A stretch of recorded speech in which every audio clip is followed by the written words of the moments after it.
Salam sejahtera Malaysia, denyut nadi suara rakyat bergema di channel ini. Wow, ada tajuk terbaru. Saya suka dengan tajuk ini, persoalan yang cukup jelas. Apa umat Islam Melayu dapat sewaktu PAS memerintah dulu? Mungkin kawan-kawan, tuan-tuan dan puan-puan yang dihormati sekalian boleh senaraikan sehingga 100 perkara. Banyaknya umat Islam Melayu dapat waktu PAS memerintah dulu. Banyaknya. Mungkin boleh senaraikan. Atau ada pula orang yang sampai 1 pun tak boleh senarai. Sebab macam tak ada pun. Boleh senaraikan apa umat Islam Melayu dapat sewaktu PAS memerintah dulu. Sejak sekian lama, apabila tanah rizab Melayu semakin mengucup, bukan angkara bangsa Cina atau India dan lain-lain bangsa, tetapi angkara bangsa Melayu sendiri. Orang Melayu sejak sekian lama ditipu atas nama Melayu. Orang Melayu sejak sekian lama ditipu atas nama agama. Akhirnya bumi dipijak milik orang kerana bangsa Melayu dan penunggang agama. Apa bukti? Masihkah ingat PAS desak kerajaan kembalikan peruntukan sekolah tahfiz dan sekolah agama apabila ditarik balik oleh Mahathir pada tahun 2017? Namun apabila mereka memerintah 33 bulan. Selama 33 bulan, ada mereka memberikan peruntukan tersebut? Ini perlu jawab. Apa umat Islam Melayu ini dapat waktu PAS memerintah dulu? Yang mereka dapat PAS bekerjasama dengan Mahathir yang menarik peruntukan tersebut. Akhirnya Datuk Seri Najib Tun Razak. Akhirnya Datuk Seri Anwar Ibrahim yang mereka hina siang dan malam tanpa PAS mendesak telah mengembalikan geran bantuan sekolah agama rakyat di bawah JAKIM. Begitu juga waktu jadi pembangkang dihimpun umat Melayu ke Padang Merbuk di Kuala Lumpur untuk bawa RUU 355. Apabila mereka memerintah 33 bulan, ada mereka sekurang-kurangnya bawa usul RUU 355? Tak ada. Ada. Akhirnya Datuk Seri Anwar minta Menteri Agama bagi pihak kerajaan membawa usul RUU 355 ke Parlimen tahun ini. Yang kita dapat cabutan judi dinaikkan oleh kerajaan bersama PAS. Akhirnya Datuk Seri Anwar Ibrahim menurunkan kembali cabutan bertuah itu kerana ia tidak baik untuk kesejahteraan rakyat. Apabila kerajaan tidak memberikan peruntukan MP pembangkang dikatakan zalim. Apabila Muhyiddin Yassin lakukan perkara yang sama tidak zalim. Begitulah mengenai minyak subsidi bersasar. Ketika zaman Muhyiddin dan Ismail Sabri, kedua-dua PM itu sudah mengeluarkan kenyataan betapa perlunya mengenai subsidi bersasar dilaksanakan kerajaan. Tapi kedua-dua mereka tidak berani untuk melaksanakannya. Apabila kedua-dua bekas PM itu mengeluarkan kenyataan bermakna formula itu baik untuk selamatkan negara, kenapa apabila PM10 mau lakukan dianggap zalim? Kalau orang Melayu cukup menggunakan separuh akal yang ada, mereka sudah dapat melihat bagaimana agama ditunggang begitu hina sekali. Bukan sahaja dapat melihat agama dipergunakan, malah rakyat diperbodohkan oleh minda hanya untuk kepentingan politik. Baru-baru ini kita dengar pegawai pejabat tanah menipu 649.2 hektar tanah rizab Melayu di Perak.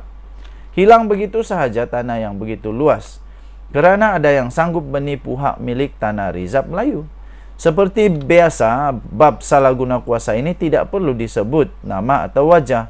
Saya sudah tahu barangkali adalah siapa yang penggadai tanah rizab Melayu itu? Adakah Anthony Locke? Bukan. Sejak dulu bukan bangsa Cina tapi bangsa Melayu yang ada kuasa menggadaikannya.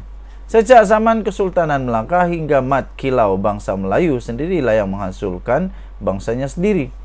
Mereka hanya kambing hitamkan bangsa-bangsa lain untuk menghalalkan cara atau divert isu daripada isu yang sebenar. Itu ditulis di harapandaily.com, ya, harapandaily.com, ditulis oleh Norman Radzwan 2 Jun 2024. Tajuk dia, apa umat Islam Melayu dapat waktu PAS memerintah dulu. Okey, ini pendapat adalah pendapat daripada penulis dan bukan pendapat daripada channel ini The Twin TV. Saya hanya bacakan, terpulang pada anda apa pendapat masing-masing. Denyut nadi suara rakyat bergema di channel ini. Kita jumpa lagi. Bye-bye. Salam sejahtera Malaysia. Denyut nadi suara rakyat bergema di channel ini. Ada peribahasa berkata begini. Yang baik jadikan teladan. Begitukah? Yang baik jadikan teladan, yang jauh jadikan sempadan. Oh, betul lah. Okey. Harap-harap ini tidak berlaku di negara Malaysia. Harap-harap tiadalah ahli-ahli parlimen di negara Malaysia yang sanggup buat macam begini. Apa yang terjadi di seluruh dunia, manusia makin jahat. Manusia makin jahat. Manusia makin jahat. Makin berkuasa makin jahat. Harap-harap di Malaysia tidaklah. Apa yang terjadi di India? Ahli parlimen India didakwa rogol, ditahan. Woi, ahli parlimen baru 33 tahun. Namanya Prajwal Revana. Ditahan selepas pulang dari Jerman selepas didakwa merogol beberapa wanita dan membuat video seks. Woi, ini sudahlah ahli parlimen merogol pula beberapa wanita dan membuat video seks lagi. Aduh, ini apa jenis punya pemimpin nih? Kita harap jangan ada begini di Malaysia. Malaysia bukan tempat begitu. Kalau ada ahli parlimen begitu di Malaysia, cepat-cepat kasih penjara. Seorang ahli parlimen India yang dituduh merogol beberapa wanita dan membuat video seks eksplisit telah ditahan pada Khamis malam selepas pulang dari Jerman. Prajwal Revana, 33 tahun, mewakili kawasan Hassan di negeri Karnataka di selatan Lok Sabha, Dewan Rendah Parlimen yang sedang berakhir. Revana tiba pada jam 12.40 tengah malam dari Munich dan telah ditahan. Prosedur yang sewajarnya akan dilaksanakan oleh pasukan siasatan khas SIT, kata Menteri Dalam Negeri Karnataka G. Parameswara yang dipetik oleh media tempatan. Cucu kepada bekas Perdana Menteri H.D. Dev Gowda telah pergi ke luar negara menggunakan pasport diplomatiknya pada 27 April, tidak lama selepas video seks itu tersebar. Partinya Janata Dal, itu parti sekular yang merupakan sekutu Parti Nasionalis Hindu India, Bharatiya Janata BJP, telah menggantung keahliannya selepas kontroversi politik mengenai dakwaan rogol itu meningkat. Okey, jadi kita doakan semoga negara Malaysia tidak adalah manusia-manusia begini, tidak adalah ahli parlimen yang begini teruk, tidak adalah yang menyalahgunakan kuasa. Kalau ada, kasih penjara cepat-cepat.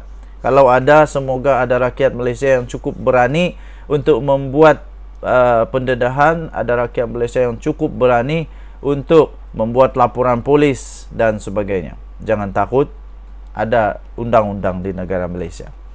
Okey, denyut nadi suara rakyat bergema di channel ini. Bye-bye.